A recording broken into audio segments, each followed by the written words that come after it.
നമ്മൾ ഈ കാടും മലയൊക്കെ കയറി വെള്ളച്ചാട്ടം കാണാൻ പോയില്ലേ, ആ ഒരു ത്രില്ല് ചിലപ്പോൾ ഇവിടെ കിട്ടിയെന്ന് വരില്ല. പക്ഷേ ഈ കുട്ടികൾക്കും പ്രായമായവർക്കൊക്കെ വെള്ളച്ചാട്ടം കാണാൻ തോന്നിക്കഴിഞ്ഞാൽ എന്താ ചെയ്യുക? അപ്പോൾ ഇപ്രാവശ്യം പാലക്കാട് സ്റ്റേഡിയത്തിനടുത്ത് സെറ്റപ്പ് ചെയ്ത അത്ഭുത വെള്ളച്ചാട്ടം എന്തായാലും അതിനൊരു പരിഹാരം തന്നെയായിരുന്നു. ആളുകൾക്ക് ഫോട്ടോസും വീഡിയോസും ഒക്കെ എടുത്ത് ആസ്വദിക്കാൻ പറ്റിയ പോലെ, കുട്ടികൾക്ക് ആടിപ്പാടി സന്തോഷിക്കാൻ പറ്റിയ പോലെ, എല്ലാ സാധാരണക്കാർക്കും ആഘോഷിക്കാൻ പറ്റിയ പോലെ ഇപ്രാവശ്യം നമുക്ക് കിട്ടിയത് ഒരു ഒന്നൊന്നര സംഭവം തന്നെയായിരുന്നു.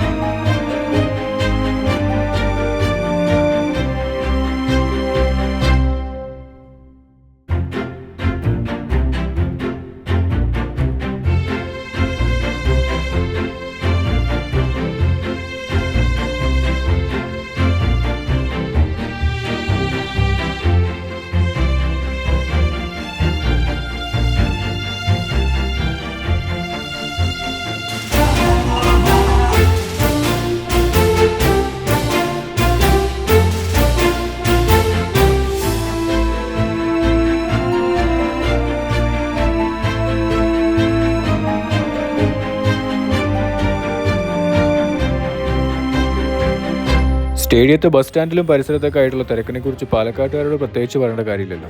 എല്ലാ വർഷവും ഒരു ഡിസംബർ പകുതിയൊക്കെ ആകുമ്പോൾ നമ്മുടെ സ്റ്റേഡിയം ഗ്രൗണ്ടിൽ വലിയ കൂടാരങ്ങളും നല്ല കളർഫുൾ ലൈറ്റുകളുടെ അലങ്കാരമൊക്കെ കണ്ടു കഴിയുമ്പോൾ ഒരു വൈകുന്നേര സമയം മുതൽ സാധാരണയിൽ വെച്ച് അപേക്ഷിച്ച് തിരക്കൊരൽപ്പം കൂടുകയും കൂടെ ചെയ്തു കഴിഞ്ഞാൽ ആ വർഷത്തെ പാലക്കാട് ഫെസ്റ്റ് തുടങ്ങി എന്നാണ് അർത്ഥം.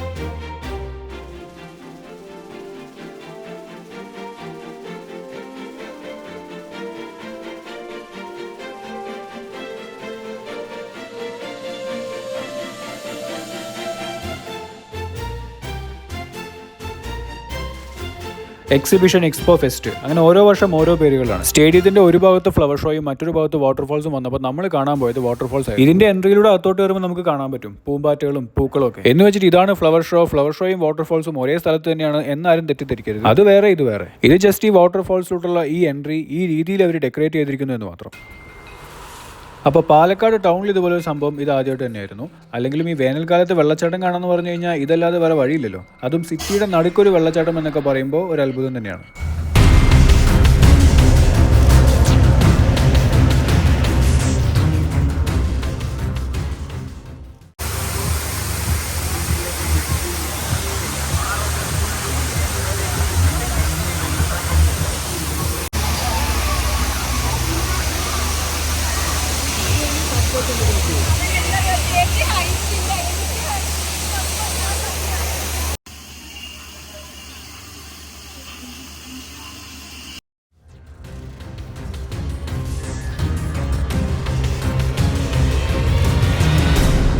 അപ്പോൾ അവിടെ നിന്ന് കുറച്ച് മുന്നോട്ട് വന്നു കഴിഞ്ഞാൽ ഒരു ചെറിയ പോർഷനിൽ ആൾക്കാർ വിവിധ സ്റ്റോളുകളും മറ്റുമൊക്കെ ഇട്ടിട്ട് കച്ചവടം ചെയ്യണമെന്ന് നമുക്ക് കാണാൻ പറ്റും. അപ്പോൾ എന്തായാലും അതിൻ്റെ ഇടയിൽ കൂടെയൊക്കെ നമുക്ക് നടന്നു നോക്കാം. അപ്പോൾ ആദ്യമേ തന്നെ ഒരു ഫർണിച്ചറിൻ്റെ സ്റ്റോളിലൂടെ കടന്നു വന്നിട്ട് പിന്നീട് അങ്ങോട്ട് ഹൗസ് ഹോൾഡ് യൂട്ടൻസിൽസും മറ്റുമൊക്കെ വിൽക്കുന്ന ചെറിയ ചെറിയ സ്റ്റോളുകളൊക്കെയാണ് നമുക്ക് അവിടെ കാണാൻ പറ്റുക. അപ്പോൾ ഇവിടെ നിന്ന് അങ്ങോട്ടാണ് ഫുഡ് സ്റ്റോൾ തുടങ്ങുന്നത്. ഫുഡ് സ്റ്റോളിൽ എന്തൊക്കെ ഐറ്റംസ് കിട്ടാന്നൊക്കെ നമുക്ക് പതുക്കെ നോക്കിപ്പോവാം.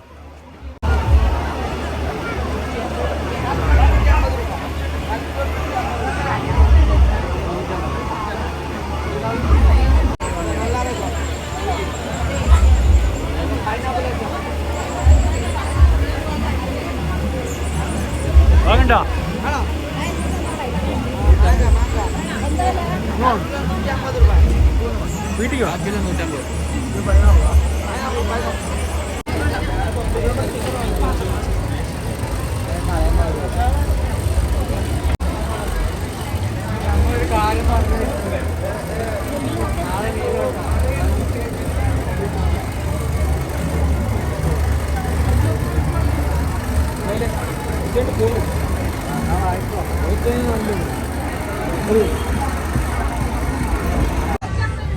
വരൂ ചൂടുള്ള ചായ കുടിക്കാം. ചായ ഇറാനി ചായ ബൺ മസ്ക, ഇറാനി ചായ ബൺ മസ്ക, ഇറാനി ചായ bun Musca, variety of bun Musca, flavour bun Musca.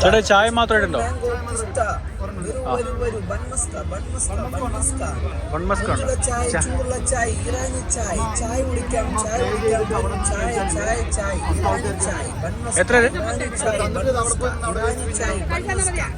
Bun maska കഴിക്കാൻ വരൂ. നമ്മൾ ഇതുവരെ കണ്ട സംഭവങ്ങളൊന്നും പുറത്തുനിന്ന് നോക്കി കഴിഞ്ഞാൽ കാണാൻ പറ്റും. പക്ഷേ ഈ മതിലിന്റെ അപ്പുറത്ത് കാണുന്ന ജെയിന്റ് വീലില്ലേ, അത് റോഡിലൂടെ പോയി കഴിഞ്ഞാൽ പോലും നമുക്ക് കാണാൻ പറ്റും. ഒരുപക്ഷെ ഇതിന്റെ മുമ്പിൽ വെച്ചിട്ടുള്ള ബാനറുകളേക്കാൾ ആളുകളെ ഏറ്റവും കൂടുതൽ ആകർഷിക്കുന്നത് ഈ കറങ്ങുന്ന ജെയിന്റ് വീൽ തന്നെയാണെന്നാണ് എൻ്റെ ഒരു തോന്നല്. എന്തായാലും അങ്ങോട്ട് പോണേ മുമ്പ് ചെറിയ ചെറിയ ഗെയിംസിന്റെ ഒരു പോർഷനും കൂടെ ഉണ്ട്. അതും കൂടെ കണ്ടിട്ട് നമുക്ക് നേരെ അങ്ങോട്ട് പോകാം.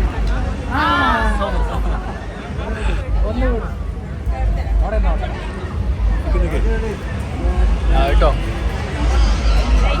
ചേച്ചി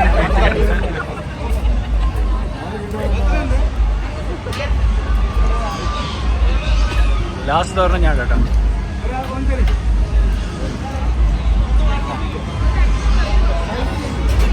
അപ്പോൾ 60 രൂപ കൊടുത്ത് 6 റിങ് എറിഞ്ഞിട്ട് പപ്പയ്ക്ക് ഒരു സോപ്പ് കിട്ടി. ആ സോപ്പ് മേടിച്ചുകൊണ്ട് അവിടെ നിന്ന് ക്രോസ് ചെയ്ത് നമ്മൾ നേരെ പോണത് ഞാൻ നേരത്തെ പറഞ്ഞ ആ ഒരു അമ്യൂസ്മെൻറ്റ് പാർക്കിൻ്റെ ആ ഒരു ഏരിയയിലോട്ടാണ്. അവിടെയാണ് നമ്മൾ നേരത്തെ കണ്ട ആ ജെയിൻറ്റ് വീലും അതിൻ്റെ അടുത്ത് ഈ ഒരു തോണി പോലെ, അതിൻ്റെ പേരെന്താണെന്നറിയില്ല, ആ ഒരു സാധനമുള്ളത്.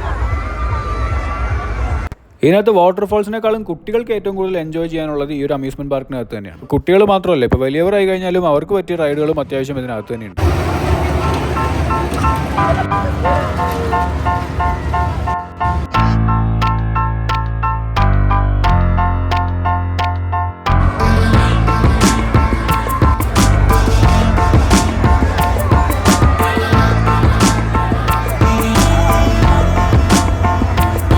അപ്പോൾ ഈ വർഷത്തെ പാലക്കാട് ഫെസ്റ്റ് എല്ലാവർക്കും ഇഷ്ടപ്പെട്ടു എന്ന് വിചാരിക്കുന്നു. വീഡിയോ ഇഷ്ടപ്പെട്ടെങ്കിൽ എല്ലാവരും ലൈക്കും സബ്സ്ക്രൈബും ഷെയറും ചെയ്ത് നമ്മുടെ ചാനലിനെ സപ്പോർട്ട് ചെയ്യണം. പുതിയൊരു വീഡിയോ ആയിട്ട് കാണുന്നവരെ ഗുഡ് ബൈ.